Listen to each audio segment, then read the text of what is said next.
Hello friends, कैसे सब लोग। सो फ्रेंड्स, हम आज के वीडियो में बात करेंगे बिहार एनएमएमएस परीक्षा 2025 के सेट का बहुत ही महत्वपूर्ण प्रश्न।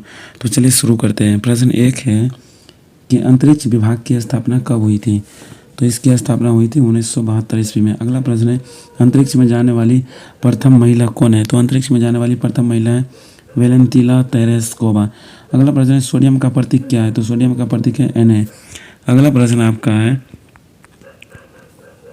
कि AU, AG, CU तथा FE में सबसे अधिक तन्य कौन है। तो सबसे अधिक तन्य AU सोना। अगला प्रश्न है, 18 कैरेट में कितना % शुद्ध सोना पाया जाता है। तो सब शुद्ध सोना पाया जाता है 75%। अगला प्रश्न है कि डायनामाइट में मुख्य रूप से क्या होता है। तो डायनामाइट में मुख्य रूप से होता है नाइट्रोग्लिसरीन। अगला प्रश्न आपका है कि सिंदूर यानी कि भाखड़ा किसे कहते हैं। तो HGS को कहते हैं। अगला प्रश्न आपका है कि Fe का रासायनिक प्रतीक है। तो Fe का रासायनिक प्रतीक है लोहे का। Fe किसका रासायनिक प्रतीक है लोहे का। अगला प्रश्न है, अंतरिक्ष में प्रवेश करने वाली प्रथम भारतीय महिला कौन थी। तो ये थी आपका कल्पना चावला। अगला प्रश्न आपका है कि चंद्र तल पर मनुष्य को उतारने वाला प्रथम अंतरिक्ष यान कौन है। यानी कि चंद्र की भूमि पर मनुष्य को उतारने वाला पहला प्रथम अंतरिक्ष यान कौन है। तो वो है आपका अपोलो 11। अगला है कि विदेशी भूमि से छोड़ा गया भारत का पहला वैज्ञानिक उपग्रह कौन है। तो ये आपका है आर्यभट्ट। अगला है कि ऑटोमोबाइल बैटरी में कौन सा अम्ल प्रयोग किया जाता है। H2SO4 सल्फ्यूरिक अम्ल प्रयोग किया जाता है। अगला प्रश्न आपका है कि ऑयल ऑफ विट्रियोल किसे कहा जाता है। तो ये कहा जाता है आपको H2SO4 सल्फ्यूरिक अम्ल। अगला है, चांदी का रासायनिक प्रतीक क्या है। तो चांदी का रासायनिक प्रतीक है Ag। अगला प्रश्न आपका बात करता है कि सल्फर के अणु का सही सूत्र क्या होता है। तो सल्फर के अणु का सही सूत्र होता है S8। अगला प्रश्न आपका कि C2HSO4 H का सूत्र क्या है। तो C2H5OH होगा। तो ये फार्मूला होता है इथाइल अल्कोहल का। ये S नहीं, ये फार्मूला है दरअसल ये है C2H5OH। ये किसका होता है इथाइल अल्कोहल का। अगला प्रश्न है आपका कि डाइफ्लोरोमीथेन बाजार में किस नाम से पाया जाता है। तो बाजार में ये पाया जाता है आपका फिरौन 12 के नाम से पाया। अगला है कि क्विक सिल्वर का रासायनिक नाम क्या है। तो क्विक सिल्वर का रासायनिक नाम है पारद यानी कि पारा। अगला प्रश्न आपका है कि निम्नलिखित में सबसे भारी धातु कौन है। तो इस सब में सबसे भारी धातु जो है वह है यूरेनियम। अगला है पीतल, तांबा, जर्मन सिल्वर में कौन सब में पाया जाता है। तो इसका सही जवाब हो जाएगा तांबा में सब पाया जाता है। अगला प्रश्न आपका है कि जस्ता चढ़ाने की प्रक्रिया में लौह चादर किससे लेपित किया जाता है। तो ये लेपित किया जाता है जस्ता से। अगला है कि विक्रम साराभाई अंतरिक्ष केंद्र कहाँ स्थित है। तो ये स्थित आपका त्रिवेंद्रम में।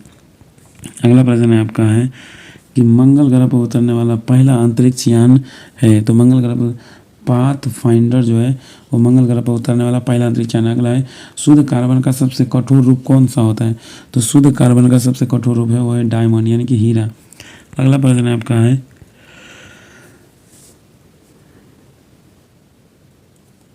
कि निम्न में सबसे कठोरतम पदार्थ कौन है। तो सबसे कठोरतम पदार्थ है हीरा आपका। अगला है सोडियम का परमाणु संख्या कितना होता है। सोडियम का परमाणु संख्या 11 होता है। अगला है अमलगम में रहता है। अमलगम में क्या रहता है। तो Hg रहता है। अगला प्रश्न आपका है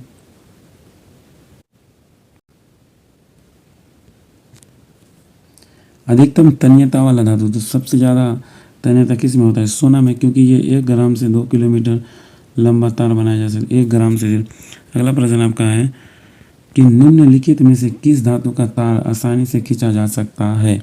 तो इसका सही जवाब होगा तांबा का।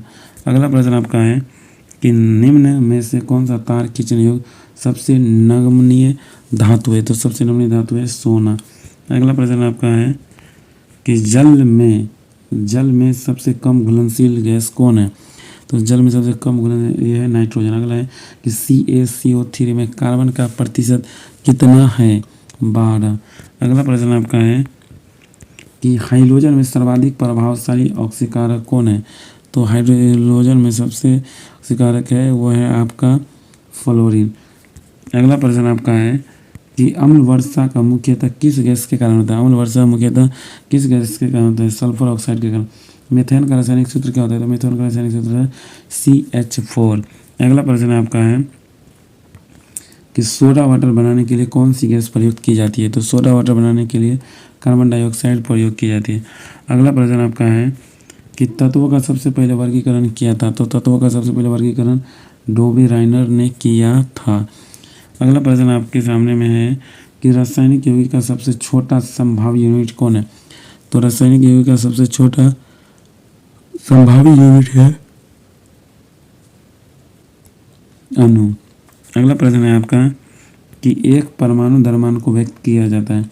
तो एक परमाणु द्रव्यमान को व्यक्त किया जाता है MSU में।